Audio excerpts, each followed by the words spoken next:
Hello coders, మీరు ఎప్పుడైనా ఆలోచించారా అసలు ఈ ప్రోగ్రామ్స్ అనేది ఏ విధంగా డెసిషన్స్ తీసుకుంటాయో? It's all about conditional statements. దీన్నే మనం ఇక్కడ డెసిషన్ మేకింగ్ అని చెప్పి కూడా పిలుస్తాం. సో అసలు ఈ డెసిషన్ మేకింగ్ అంటే ఏంటో ఒకసారి చూద్దాం. ఫర్ ఎగ్జాంపుల్, ఒక కండిషన్ ఉంది. ఈ కండిషన్ ని బేస్ చేసుకొని మనకి ఏ బ్లాక్ ఆఫ్ కోడ్ అనేది ఎగ్జిక్యూట్ అవ్వాలి అని చెప్పే ప్రాసెస్ మనకి డెసిషన్ మేకింగ్ అన్నమాట. ఫర్ ఎగ్జాంపుల్, కండిషన్ కానీ ట్రూ అయింది అనుకోండి, మనకి ఈ బ్లాక్ ఆఫ్ కోడ్ అనేది ఎగ్జిక్యూట్ అవ్వాలని. ఆర్ కండిషన్ కానీ ఫాల్స్ అయింది అనుకోండి, నాకు ఈ బ్లాక్ ఆఫ్ కోడ్ అనేది ఎగ్జిక్యూట్ అవ్వాలి అని చెప్పేసి.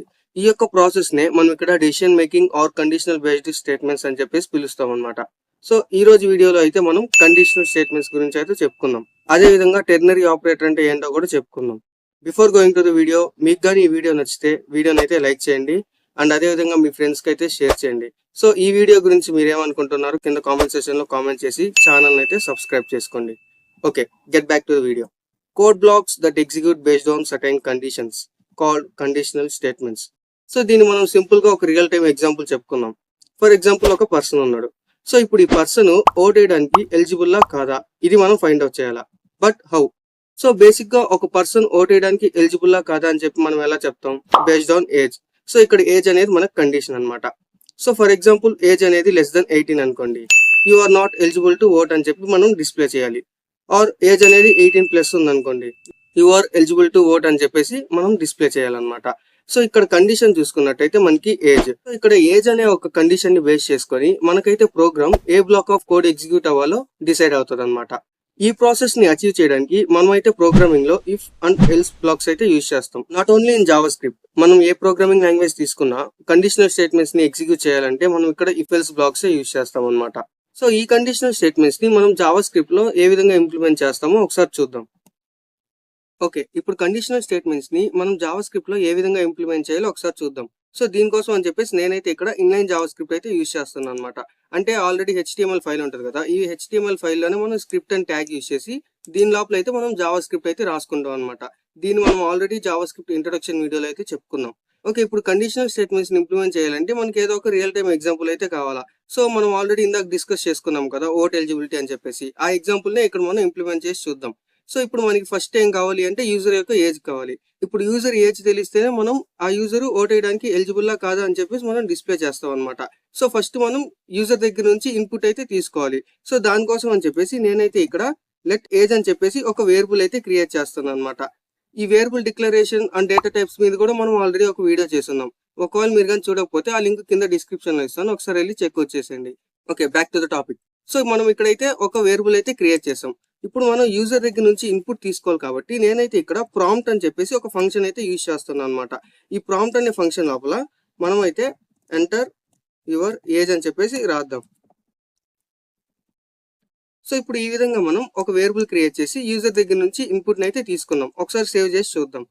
సో ఎప్పుడైతే సేవ్ చేస్తామో మనకి ఈ విధంగా ఒక అలర్ట్ వస్తుంది అనమాట, ప్రాంప్ట్ బాక్స్. ఇక్కడ యూజర్ అనేవాడు తన ఏజ్ ఒకటి ఇచ్చేసి ఇక్కడ ఓకే క్లిక్ చేస్తాడు అనమాట. ఇప్పుడు మనకి ఆ వాల్యూ అనేది ఈ ఏజ్ వేరియబుల్ లో స్టోర్ అయిపోతుంది అనమాట. సో ఇప్పుడు మనం లాజిక్ రాద్దాం. సో మనకి ఆల్రెడీ సి అండ్ జావాలో ఏ విధంగా ఇఫ్ ఎల్స్ ఉంటుందో సేమ్ ఇక్కడ జావా స్క్రిప్ట్ లో కూడా మనకి ఇఫ్ ఎల్స్ అనేది అట్లాగే ఉంటది అనమాట.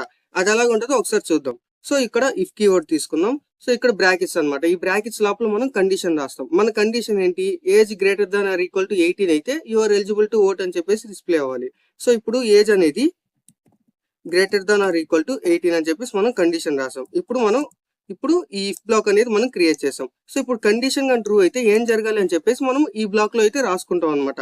సింపుల్ గా మనం ఏంటి అంటే ఒక అలర్ట్ అయితే క్రియేట్ చేద్దాం, you are eligible to vote అని చెప్పేసి.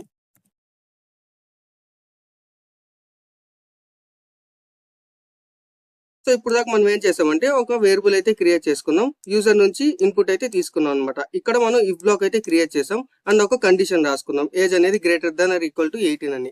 ఎప్పుడైతే మనకి ఈ కండిషన్ ట్రూ అవుతుందో అప్పుడు మనకు ఒక అలర్ట్ వస్తుంది అనమాట, you are eligible to vote అని చెప్పేసి. ఇప్పుడు ఒకసారి సేవ్ చేసి చూద్దాం. సో ఈ విధంగా మనకి ఒక ప్రాంప్ట్ బాక్స్ వచ్చింది. ఇక్కడైతే ఫర్ ఎగ్జాంపుల్ నేనైతే 20 అని ఇస్తున్నా.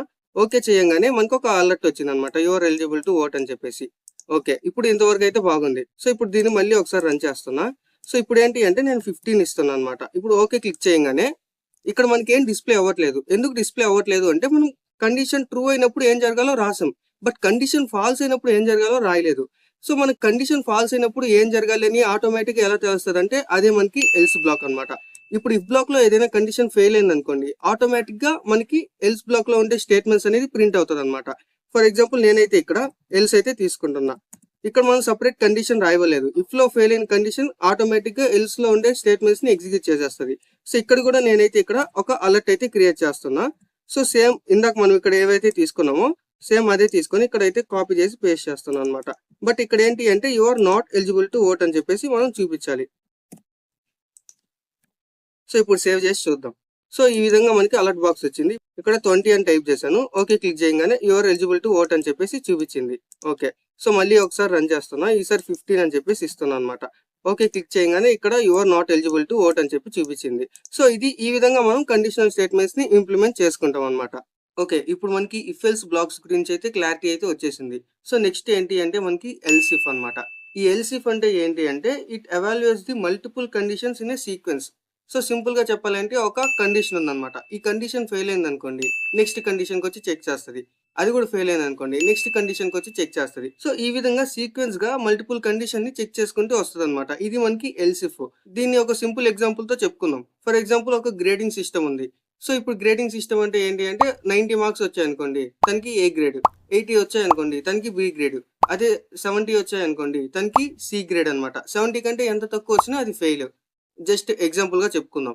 సో ఇప్పుడు ఏంటి, యూజర్ దగ్గర మార్క్స్ ఉన్నాయి. ఇప్పుడు యూజర్ ఏంటి అంటే తన గ్రేడ్ ఎంతో తను తెలుసుకోవాలన్నమాట బేస్డ్ ఆన్ మార్క్స్. ఇప్పుడు యూజర్ ఏంటి ఈ ప్రోగ్రామ్ లోకి వస్తాడు. సో ఆ మార్క్స్ ని బేస్ చేసుకొని మనకి అవుట్పుట్ గా తన గ్రేడ్ ఎంతో చూపించాలి. ఫర్ ఎగ్జాంపుల్ యూజర్ కి 72 మార్క్స్ వచ్చాయి. ఇప్పుడు ఆ ప్రోగ్రామ్ లో 72 ని ఇన్పుట్ గా అయితే ఇస్తాడనమాట ఆ ప్రోగ్రామ్ కి. సో ఇప్పుడు ఏంటి, ప్రోగ్రామ్ చెక్ చేసుకుంటది 90 కంటే పెద్దదా అని. కాదు. సో నెక్స్ట్ కండిషన్ 80 కంటే పెద్దదా, కాదు. మళ్ళీ నెక్స్ట్ కండిషన్ ఏంటి 70. సో ఇక్కడ మనకి ఈక్వల్ అయింది. సో ఇప్పుడు ఆ బ్లాక్ లో ఉండే స్టేట్మెంట్స్ మనకి ప్రింట్ అవుతాయి అనమాట. ఈ విధంగా మనకి మల్టిపుల్ కండిషన్స్ ని సీక్వెన్స్ గా ఎవాల్యుయేట్ చేసుకుంటూ వస్తుంది అనమాట. ఇదే మనకి ఇఫ్ ఎల్స్. సో దీన్ని మనం ఇప్పుడు ఒకసారి ఇంప్లిమెంట్ చేసి చూద్దాం. సో ఇక్కడైతే నేను ఇక్కడ ఏజ్ తీసేసి మార్క్స్ అయితే ఇస్తున్నాను అనమాట. సో ఇక్కడ కూడా మనం ఎంటర్ యువర్ ఏజ్ బదులు ఎంటర్ యువర్ మార్క్స్ అని చెప్పేసి ఇద్దాం. సో ఇక్కడ కూడా మనం marks greater than or equal to 90 అనమాట. సో ఇక్కడ 90 కానీ లేదా 90 కంటే ఎక్కువ కానీ వస్తే యూజర్కి ఏం డిస్ప్లే అవ్వాలంటే ఏ గ్రేడ్ అని చెప్పేసి డిస్ప్లే అవ్వాలన్నమాట. సో ఇక్కడ మనం ఏ గ్రేడ్ అని చెప్పేసి రాద్దాం. ఇప్పుడు నెక్స్ట్ కండిషన్ చెక్ చేయాలి కాబట్టి ఇక్కడ ఎల్స్ ఇఫ్ అని చెప్పేసి రాస్తాం అనమాట. ఇది అంటే ఇక్కడ మనకు ఒక కండిషన్ అయింది. ఇక్కడ కండిషన్ ఫెయిల్ అయింది అనుకో, నెక్స్ట్ కండిషన్ కి రావాలి. సో ఇక్కడ మనం ఎల్స్ అని చెప్పేసి ఇఫ్ లో ఇక్కడ మనం కండిషన్ రాస్తాం. పైన ఏ విధంగా అయితే కండిషన్ రాసుకున్నామో ఈ విధంగా marks greater than or equal to 90 అని చెప్పేసి, అలాగే ఇక్కడ కూడా మనం కండిషన్ అయితే రాసుకుంటాం అనమాట. బట్ ఇక్కడ వచ్చేసి మనం 80 తీసుకుందాం. సో ఇక్కడ కూడా మనం ఒకవేళ 80 కానీ 80 కంటే ఎక్కువ కానీ వస్తే తనకి బి గ్రేడ్ అనమాట.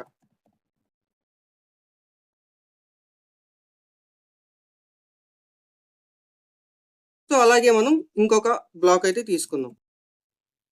సో ఈ విధంగా మనం ప్రోగ్రామ్ అయితే రాసేసుకున్నాం. సో ఇక్కడ ఏం జరుగుతుందంటే ఇప్పుడు యూజర్ మార్క్స్ ఇస్తాడు అనమాట. సో ఇప్పుడు మార్క్స్ ని బేస్ చేసుకొని ఈ కండిషన్ కానీ ఫాల్స్ అయింది అనుకోండి, నెక్స్ట్ కండిషన్ కి వస్తుంది.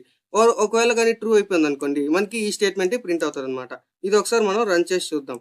సో ఇప్పుడు సేవ్ చేశాను. సో ఈ విధంగా ఎంటర్ యువర్ మార్క్స్ అని అడిగింది. ఫర్ ఎగ్జాంపుల్ ఇక్కడ నేను 72 అని ఇస్తాను అనమాట. ఇప్పుడు ఓకే క్లిక్ చేయగానే మనకి సి గ్రేడ్ అని చెప్పేసి చూపించింది. సో ఇప్పుడు మళ్ళీ ఒకసారి రన్ చేస్తున్నాను. సో ఇప్పుడు ఏంటి అంటే నేను ఇక్కడ 20 అని చెప్పేసి ఇచ్చాను అనమాట. ఓకే క్లిక్ చేయగానే మనకి ఫెయిల్ అని చెప్పి చూపించింది. సో ఇప్పుడు ఏంటి అంటే నేను ఇక్కడ 95 అని చెప్పేసి ఇస్తున్నా. ఇప్పుడు ఓకే క్లిక్ చేయగానే మనకి ఏ గ్రేడ్ అని చూపించింది.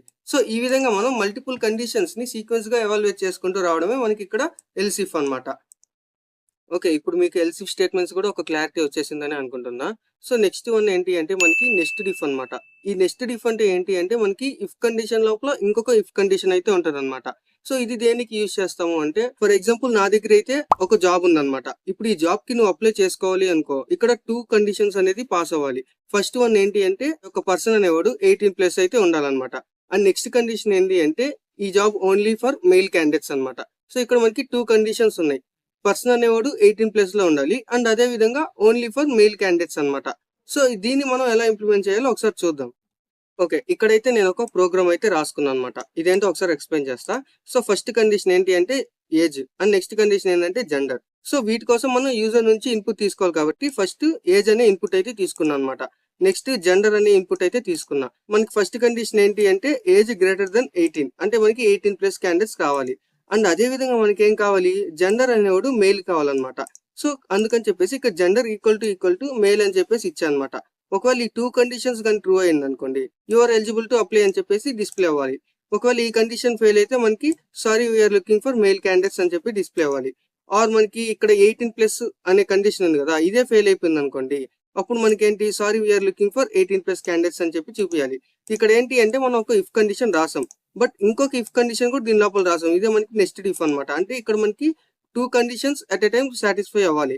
అప్పుడైతేనే మనకి ఈ బ్లాక్ లో ఉండే స్టేట్మెంట్ అనేది ఎగ్జిక్యూట్ అవుతుంది అనమాట. ఇది ఒకసారి రన్ చేసి చూద్దాం. సో ఇక్కడ ఏంటి అంటే మనకి ఫస్ట్ ఎంటర్ యువర్ ఏజ్ అని చెప్పి అడిగింది. సో ఇక్కడ ఏంటి, నేను 20 అని చెప్పేసి ఇస్తున్నాను అనమాట. Okay. So next enter your gender. So నేను ఇక్కడ మేల్ అని చెప్పేసి ఇస్తున్నా. ఓకే క్లిక్ చేయగానే సో ఇక్కడ యువర్ ఎలిజిబుల్ టు అప్లై అని వచ్చింది. సో ఇప్పుడు చూడండి మళ్ళీ రన్ చేస్తున్నా. సో ఈసారి ఏంటి అంటే నేను ఓన్లీ 15 అని చెప్పేసి ఇస్తున్నా అనమాట. బట్ ఇక్కడ నేనేంటి మేల్ అని చెప్పి ఇస్తున్నా. ఇప్పుడు ఓకే క్లిక్ చేయగానే ఇక్కడ సారీ వీఆర్ లుకింగ్ ఫర్ 18+, అంటే 15 కాదు 18+ క్యాండిడేట్స్ మేము తీసుకుంటామని. సో ఇక్కడ ఏంటి అంటే ఈ కండిషన్ ఫెయిల్ అయిపోయింది. సో డైరెక్ట్ గా మనకి ఈ ఎల్స్ బ్లాక్ అనేది ఎగ్జిక్యూట్ అయిపోయింది. సో అలా కాకుండా నేనైతే ఇక్కడ 20 అని చెప్పేసి ఇస్తున్నా, బట్ ఈసారి మెయిల్ కాకుండా ఫిమేల్ అని చెప్పేసి ఇస్తున్నా అనమాట. సో ఇప్పుడు ఓకే క్లిక్ చేయగానే sorry we're looking for male candidates. So మనకి ఇక్కడ ఈ కండిషన్ పాస్ అయింది, బట్ ఈ కండిషన్ ఫెయిల్ అయింది కాబట్టి మనకి ఈ ఎల్స్ బ్లాక్ లో ఉండే స్టేట్మెంట్ అనేది ఎగ్జిక్యూట్ అయింది. సో ఈ విధంగా మనం నెస్టెడ్ ఇఫ్ స్టేట్మెంట్స్ అయితే యూజ్ చేస్తాం అనమాట. సో ఇవి మనకి కండిషనల్ స్టేట్మెంట్స్ లో టైప్స్. అండ్ నెక్స్ట్ దీంతో పాటు మనం టెర్నరీ ఆపరేటర్ అంటే ఏంటో కూడా ఒకసారి తెలుసుకుందాం. ఓకే, ఇప్పుడు వరకు అయితే మనం కండిషనల్ స్టేట్మెంట్స్ లో ఉండే డిఫరెంట్ టైప్స్ అయితే చెప్పుకున్నాం. ఇఫ్ ఎల్స్ అంటే ఏంటి, else if and nested if అని చెప్పేసి చెప్పుకున్నాం. సో ఇప్పుడు మనం చెప్పుకోబోయేది ఏంటి అంటే టెర్నరీ ఆపరేటర్ అనమాట. ఈ టెర్నరీ ఆపరేటర్ నే మనం కండిషనల్ ఆపరేటర్ అని చెప్పి కూడా పిలుస్తాం. సో ఇక్కడ ఈ టెర్నరీ ఆపరేటర్ అంటే ఏంటి అంటే మనకి నార్మల్ ఇఫ్ ఎల్స్ స్టేట్మెంట్స్ ఉన్నాయి కదా, దీనికంటే కొంచెం బెటర్ అప్రోచ్ అనమాట. అంటే ఇక్కడ మనకి సింటాక్స్ అనేది కొంచెం చేంజ్ అవుతుంది. సో నార్మల్ గా మనం ఏంటి ఇఫ్ రాసి దాని లోపల మళ్ళీ స్టేట్మెంట్స్ రాసి ఎల్స్ బ్లాక్ అని చెప్పేసి రాస్తాం కదా, అట్లా కాకుండా సింగిల్ లైన్ లోనే మనకి సింపుల్ సింటాక్స్ తోటి మనకి సేమ్ అదే కండిషనల్ స్టేట్మెంట్స్ అనేది ఎగ్జిక్యూట్ చేయొచ్చు అనమాట. సో దాని సింటాక్స్ ఎలాగో ఒకసారి చూద్దాం. సో ఇక్కడ ఉంది కదా, ఇదే సింటాక్స్ అనమాట ఈ టెర్నరీ ఆపరేటర్ కి. సో ఇక్కడ ఫస్ట్ మనం కండిషన్ అని రాసుకుంటాం. ఈ కండిషన్ గానీ ట్రూ అయింది అనుకోండి, మనకి క్వశ్చన్ మార్క్ తర్వాత ఉండే ఈ ట్రూ ఎక్స్ప్రెషన్ అనేది ఎగ్జిక్యూట్ అవుతుంది అనమాట. ఇది రిటర్న్ అవుతుంది. ఒకవేళ ఈ కండిషన్ కానీ ఫాల్స్ అయింది అనుకోండి, ఆటోమేటిక్ గా ఈ ఫాల్స్ ఎక్స్ప్రెషన్ అనేది మనకి రిటర్న్ అవుతుంది అనమాట. సో సింపుల్ గా ఒక ఎగ్జాంపుల్ చెప్పుకుందాం. మనం ఆల్రెడీ చెప్పుకున్నాం కదా ఓట్ ఎలిజిబిలిటీ అని, ఆ ఎగ్జాంపులే తీసుకుందాం. సో ఇక్కడైతే మనం కోడ్ అనేది రాసేసుకున్నాం. సో ఇప్పుడు చూసుకున్నట్టయితే సేమ్ ఇందాక తీసుకున్నట్టే ఏజ్ అనే వేరియబుల్ లో మనం యూజర్ యొక్క ఏజ్ ని మనం స్టోర్ చేసుకుంటున్నాం. ఇది ఓకే. సో ఇక్కడ ఇది ఉంది కదా, ఇదేంటి అంటే మనకి టెర్నరీ ఆపరేటర్ అనమాట. మనం ఇఫ్ ఎల్స్ ఉంది కదా, సేమ్ అదే ప్రాసెస్ అనమాట, కాకపోతే ఇక్కడ సింటాక్స్ వేరే. సో ఇక్కడ ఏంటి అంటే మనం కండిషన్ రాసుకున్నాం. ఫస్ట్ ఎప్పుడైతే ఈ కండిషన్ ట్రూ అవుతుందో మనకి ఇక్కడ క్వశ్చన్ మార్క్ తర్వాత ఉంది కదా, ఇది మనకి ప్రింట్ అవుతుంది అనమాట. అంటే ఇది ఎగ్జిక్యూట్ అవుతుంది. ఒకవేళ కండిషన్ కానీ ఫాల్స్ అయింది అనుకోండి, మనకి ఈ కోలన్ తర్వాత ఉంది కదా స్టేట్మెంట్, ఈ స్టేట్మెంట్ అనేది మనకి ఎగ్జిక్యూట్ అవుతుంది అనమాట. ఇప్పుడు ఒకసారి రన్ చేసి చూద్దాం. సో ఈ విధంగా మనకి అలర్ట్ అడిగింది. సో ఇప్పుడు మనం ఇక్కడ 18 అని చెప్పేసి ఇద్దాం. సో ఇప్పుడు ఓకే క్లిక్ చేశాను. సో మనకి యువర్ ఎలిజిబుల్ టు ఓట్ అని చెప్పి చూపించింది. సో ఇక్కడ మనం చూద్దాం.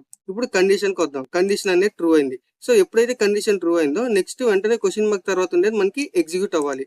సో ఈ విధంగా ఎగ్జిక్యూట్ అయింది అనమాట. సో ఇప్పుడు మనం ఇంకోసారి అయితే రన్ చేసి చూద్దాం.